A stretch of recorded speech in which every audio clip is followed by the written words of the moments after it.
Саламатсызбы? Биздин каналга катталып, акыркы жаңылыктардан кабардар болуңуздар. Жаңы түсү ак болсун. Президенттин иш башкармалыгы 40 машина алууну көздөп жатат. Автоунаалар ак түстө заводдон жаңы чыккан болушу керек деген талаптар коюлган. Президенттин иш башкармалыгынын алдындагы авто транспорт биримдиги мекемеси 40 автоунаа сатып алууга тендер жарыялады.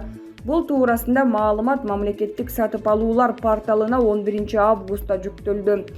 Аталган транспорт каражаттарын алууга республикалык бюджеттен 60 миллион сом каралган. Тендерге катышууга арыз берүү мөөнөтү 1 сентябрда бүтөт. Анда автоунаалар ак түстө заводдон жаңы чыккан, бир дагы жүрө элек болушу керек деген талап коюлган. Ошондой эле 4 дөңгөлөгү тең тарткан жогорку маневри бар болушу шарт.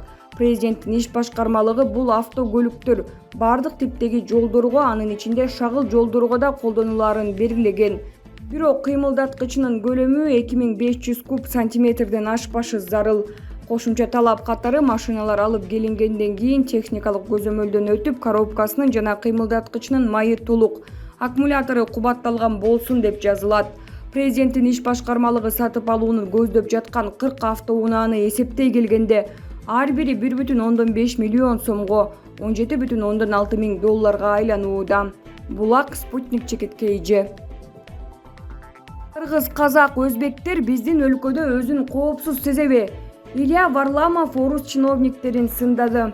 Россиялык белгилүү блогер Илья Варламов акыркы кездеги Кыргызстанда орус тилдүү жарандар менен болгон окуяга байланыштуу айтылып жаткан сөздөр боюнча пикирин жазды. Ал бул тууралуу пикирин Telegram каналынан жазып чыкты.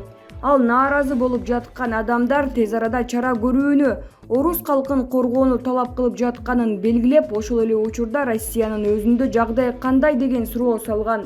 Мен улутчул адамдарды жактырбайм. Кыргыз, казак, орус болбосун. Орустар кайсы жерде болсо да өзүн коопсуз сезип, орус тилинде сүйлөгөнү үчүн эч ким сөз айтпашын каалайм. Ошол эле учурда биз орустарга мекенинде жакшы мамиле кылуусун каалагандай эле кыргыз, өзбек, казактар Россияда өзүн ыңгайлуу сезишин каалайм деп жазган ал. Булак Назар Ньюс чекиткейи. Сойкуларды көбөйтсөк, киши өлтүрүүлөр азаят деген Жириновский Орусияны Кыргызстан менен кол үзүүгө чакырууда. Орус калкына карата кыргыз эли өтө толеранттуу. Орус элинин жумушка жарамдуулары Орусияны көздөй куйругун түйүшүп, бирин сериңдеп калган, көпчүлүгү ансыз эле жыртык бюджеттен пенсия алган кары картаңдар жана Глушич, Силаев, Танаев сыяктуу өлкөнүн байлыгын тоноп, тоюп алган соң сен кайдасың бул күндө, мен кайдамын дешип Орусияга жөнөй тургандар. Атасы еврей, энеси орус. Жириновский атасын жашырып атам физик, энем орус деп келет. Балким ал Казакстанда түрк тилдүүлөрдөн таяк жеп жүрүп өскөн сыяктуу, себеби түрк тилдүү калктарга асылган. СССР убагында ашказанга жабышып алган рак сыяктуу түрк элдерин кесип салбасак, Орусия оңолбойт деп жүрүп 15 республиканы тараттырган. Орусия башкаларга салыштырмалуу оңолуп деле кеткен жок. Аларга салыштырмалуу прибалттар камчы салдырбай кетишти. Ал эми Казакстан өнүгүү жагынан Орусияны артка таштады. Азыр Борбор Азиядагы газ мунайзатка бай Түркмөнстан Казакстанга дүйнө көз артып турат.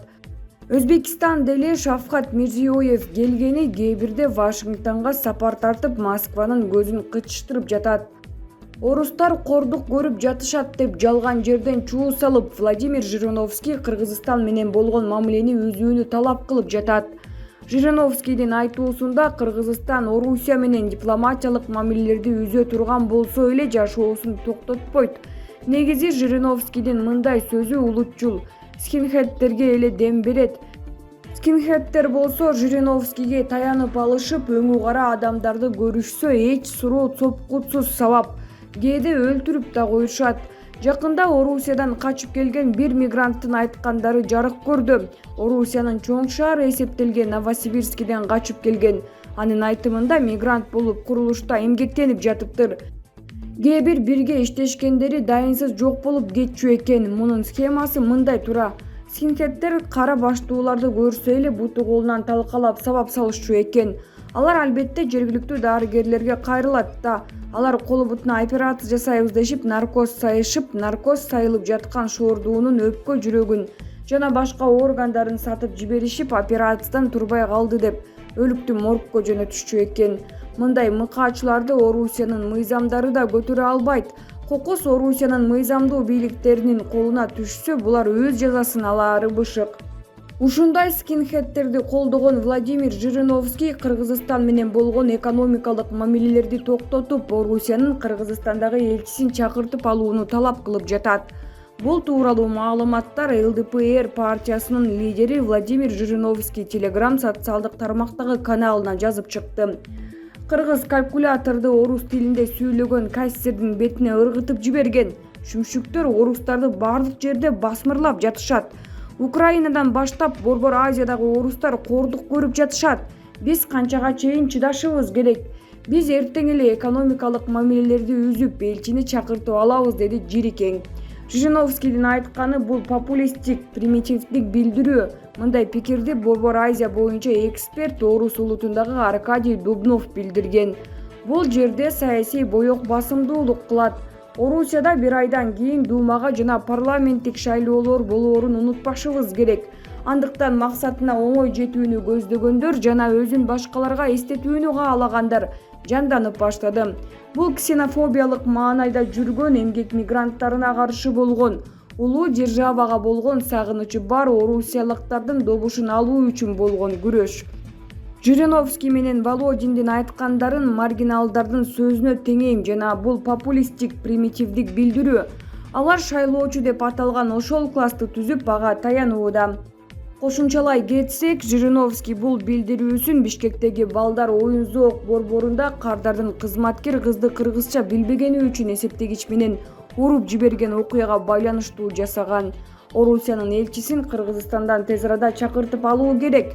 Кыргызстан менен бардык соода байланышты токтотуу керек, деген Жириновский. Орусияда Кыргызстандагы орус тилдүү жарандар менен байланыштуу окуялар боюнча Орусия президентинин алдындагы жарандык коом жана адам укуктары боюнча кеңештин эл аралык кызматташуу комиссиясы. Айрым кызматчылар билдирүү жасап, анда Кыргызстанда орус тилдүү жарандарга кысым күчөйдү деген маанайдагы пикирлер айтылган. Бишкектеги балдар паркында баласын аянтчага ойноткону алып барган адам тейлөөчү кызматкер кыздан орусча эмес, кыргыз тилинде сүйлөөсүн талап кылган. Эркек киши кызматкер кызга улам тап коюп айтышып, бир убакта үстөлдө жаткан калькулятор менен уруп жиберген. Кассада отурган кызды калькулятор менен чапкан кишиге карата Жазык кодексинин 266 бейбаштык боюнча кылмыш иши козголду. Бул тууралуу Октябрь райондук ички иштер бөлүмүнүн басма сөз кызматы билдирди. Орусиянын ЛДПР партиясынын лидери Владимир Жириновский Кыргызстандын Орусиядагы элчилигинин астында бир канча тарапташтары менен нааразычылык акциясын өткөргөн. Биздин чыдам кетип баратат. Орусиядагы эмгек мигранттарынын санын кыскартууну жана экономикалык байланышты басаңдатууну талап кылабыз, деп айтылат анда. Жириновский Бишкекте болгон окуядан улам Орусиянын Кыргызстандагы элчисин токтоосуз чакыртып алып, бардык соода алаканы токтотууну жана эмгек мигранттарын депортация кылууну талап кылган. Кыргыз кыргызды урса сөздө болмок эмес. Кыргыз орусту уруп ушундай билдирүүлөрдөн соң Кыргызстандын Орусиядагы элчиси Гульнара Клара Самат мамлекеттик думанын депутаты ЛДПР фракциясынын жетекчиси Владимир Жириновский менен жолукту. Эске салсак, 10 августта Кыргызстандын Орусиядагы элчилигинин имаратынын жанында Владимир Жириновский башында турган ЛДПР мүчөлөрүнүн митинги болгон. Мындан улам кыргыз элчилиги аларды жолугушууга чакырган. Тараптар жакында эле Бишкекте балдардын оюн зоок борборундагы сатуучу кызды калькулятор менен чаап жиберген кишинин окуясын талкуулашкан. Кыргызстандын Орусиядагы элчиси Гульнара Клара Самат мындай көрүнүштөр жана провокациялар кайсы өлкөдө болбосун кезигээрин. Бул учур күнүмдүк деңгээлдеги окуя катары каралаарын. Ал боюнча өлкөнүн компетенттүү органдары тийиштүү иштерди аткарып жаткандыгын белгиледи. Тараптар мындай кырдаалды эки тараптуу мамилелерди туруксуздаштырууга кызыктар адамдар колдонушу мүмкүн деген орток пикирге келишкен. Гульнара Клара Самат орус тили Кыргызстанда расмий тил болуп санала турганын айтып, ал Кыргызстан элдеринин бардык улуттарынын ортосундагы баарлашуу жана КМШ өлкөлөрүнүн маданий тили катары кызмат кылаарын белгилеген. Учурдан пайдаланып элчи 19 августта Чолпон Атада ИАЭПтеги бизнес өнөктөштүктүн жаңы чакырыктары жана мүмкүнчүлүктөрү аттуу 3 кыргыз-орус бизнес форумун өткөрүү пландалып жатканын билдирген. Жириновский аталган иш-чарага катышууга кызыктар экенин айтып, ЛДПР өкүлдөрүнө туризм, мал чарба жана агрардык сектор чөйрөсүндөгү бизнес коомчулук менен жолугушууларды өткөрүү үчүн Кыргызстанга барып келүүнү сунуштаган. Ошондой эле ал Борбор Азия өлкөлөрү менен Орусиянын ортосундагы маданий байланышты өнүктүрүү үчүн Чыңгыз Айтматовдун Ысык көл форумун кайра баштоону демилгелеген. Мамлекеттик думанын депутаты Кыргызстанда орусиялык туристтердин санын көбөйтүү үчүн Орусия шаарларынан Ысык көл облусуна темир жол байланышын ачуу маселесин иштеп чыгууну да сунуштаган. Жолугушуунун аягында тараптар өлкөлөр ортосундагы мамилелер өзгөчө достук жана стратегиялык мүнөзгө ээ экенин белгилешкени айтылды. Жириновский Ысык көл Орусияга гана ылайыктуу деген пикирди айтып, Ысык көлдү алууга үмүт кылып жүрөт. Ал Кыргызстан тууралуу да көп айтат. 2005-жылы 24 марттан соң Кыргызстанды бөлүп салып, Өзбекстан менен Казакстанга бериш керек деген. Андан соң президенттик шайлоо алдында талапкерлердин бири Жириновскийге барып акча сурап, кокус президент болуп калса Кыргызстандын мен деген мыкты жерлеринен берерин айтыптыр. Жириновскийдин айтуусунда аны жакын жолотпой кубалап жибериптир. Жириновскийдин айтуусунда сойкулканаларды ачып, Орусияда көбөйтүү керек. Орусиялык саясатчы Владимир Жириновский үй бүлөлүү жубайларды ар кандай керебеттерде жана бөлмөлөрдө уктоого чакырган. Анткени алар бири-бирин дагы да сагына түшөт деп белгилеген ал. Баса, керебет жөнүндө адатта күйөөсү менен аялы кантип укташат? Сиз бир төшөккө жыгылдыңыз, башкача айтканда алар бир керебетте укташат жана түнү бою уктабай бири-бирине тоскоол болушат. Ошондуктан сиз өзүнчө керебетте уктаңыз. Ошондой эле аларды өзүнчө бөлмөлөрдө болушу керек. Маселенин акыркы чечими ушулбу? Жок, сиз өзүнчө батир алышыңыз керек деген саясатчы. Саясатчы өзүнүн позициясын жубайлар бир батирде жашаганда бири-бирин дайыма көрүп тажашкандыгы менен түшүндүргөн. Мунун баары сизди тажатат. Сиз бир нерсеге жаман болгонуңуз үчүн эмес, жакын жерде ошол эле тепкичте. Бирок сиздер кандай батирлерде болсоңуздар жолугушкан сайын сагынуу күчөп, чогуу болуу сезими пайда болот. Бардык жакшы адамдарда чарчоо бар деген Жириновский. Жириновский сойкулканалар темасында сөз сүйлөп, мисал катары түрк шаарларынын бирин келтирип, мындай мекемелердин ачылышы оң таасирин тийгизип жатат, киши өлтүрүүлөрдүн саны азайып жатат деген пикирин билдирди. Ошентип мен Туркияны көпкө чейин изилдедим. Демонстрация шаарда айланып өтүп жатат, жалаң эркектер деди. Анын айтымында андан кийин шаар мэри журналисттердин суроосуна жооп берип жатып, статистикага ылайык сойкулканалар ачылганда адам өлтүрүүлөрдүн саны азаят деп түшүндүрдү. Ошентип Жириновский түшүндүргөндөй шаар мэри эки жамандыктын кичүүсүн тандап алды. Биз эсептедик, сойкулканалар ачылганда бир психикалык оорунун статистикасы бар болчу. Жабылды. 2 жылдан кийин кескин көбөйүп кетти.